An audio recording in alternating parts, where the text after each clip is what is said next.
Assalamualaikum warahmatullahi wabarakatuh. Perkenalkan, nama saya Supwatuni Daul Haq Salim dengan NPM 130223023, Prodi PGPAUD Fakultas Tarbiyah dan Keguruan. Di sini saya dari kelompok 4 akan menjelaskan makalah tentang adil dan keadilan.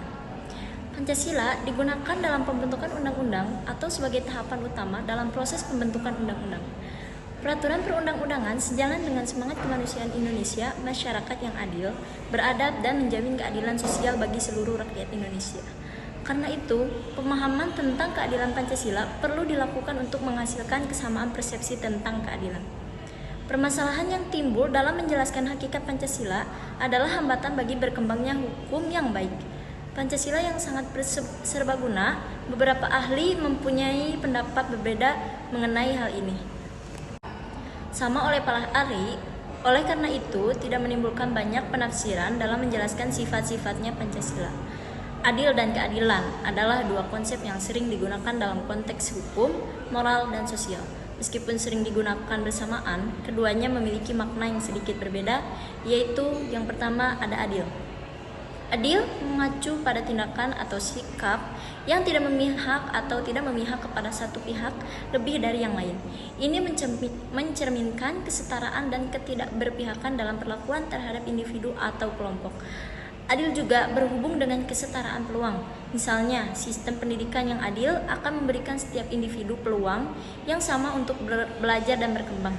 Karena dengan keadilan, kehidupan bersama bisa stabil, sebagaimana disampaikan pada Quran surat Al-Maidah ayat 8 yang artinya, "Wahai orang-orang yang beriman, jadilah kamu sebagai penegak keadilan karena Allah ketika menjadi saksi dengan keadilan, dan janganlah kebencianmu terhadap suatu kaum mendorong kamu untuk berlaku tidak adil. Berlaku adillah, karena adil itu lebih dekat kepada takwa, dan bertakwalah kepada Allah, sungguh Allah Maha Teliti terhadap apa yang kamu kerjakan." Lalu yang selanjutnya ada keadilan.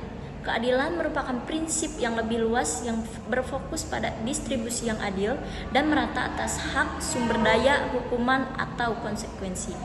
Keadilan juga berkaitan dengan pengakuan dan perlindungan hak asasi manusia, serta perlakuan yang pantas dan seimbang dalam sistem hukum.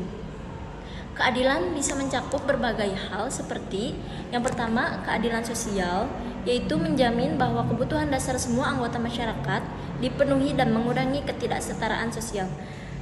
Lalu yang kedua ada keadilan distributif, yaitu membagi sumber daya dan manfaat secara merata berdasarkan kontribusi atau kebutuhan. Selanjutnya yang ketiga ada keadilan restoratif, yaitu fokus pada pemulihan dan rekonsiliasi daripada hukuman. Seringkali mencapai keadilan memerlukan penilaian yang cermat tentang adilnya suatu situasi dan tindakan yang diperlukan untuk memperbaiki ketidakadilan.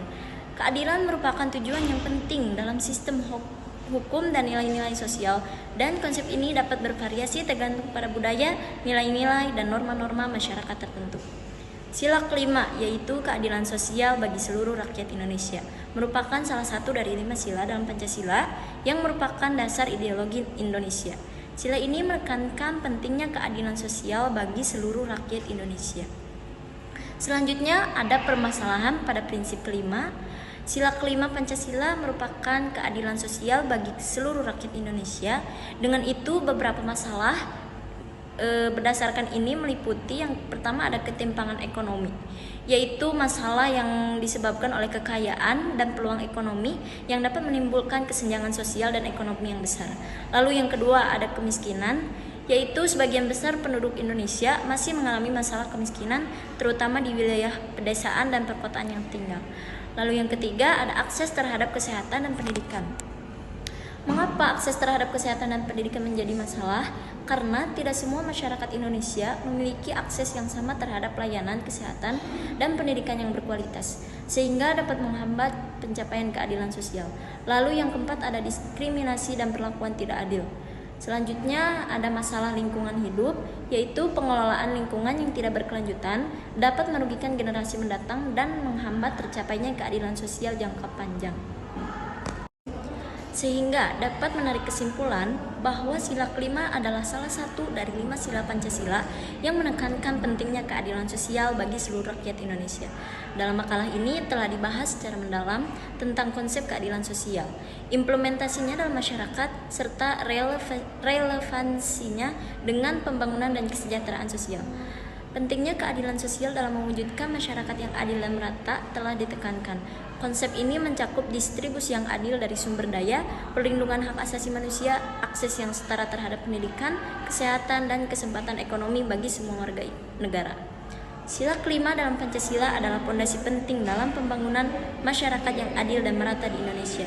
Untuk mencapainya perlu kerjasama aktif dari semua pihak untuk mengatasi ketidaksetaraan sosial dan ekonomi serta memastikan bahwa setiap warga negara memiliki akses yang sama terhadap kesempatan dan sumber daya yang dibutuhkan untuk kehidupan yang layak.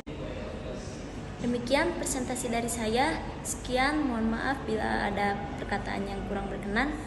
Assalamualaikum warahmatullahi wabarakatuh.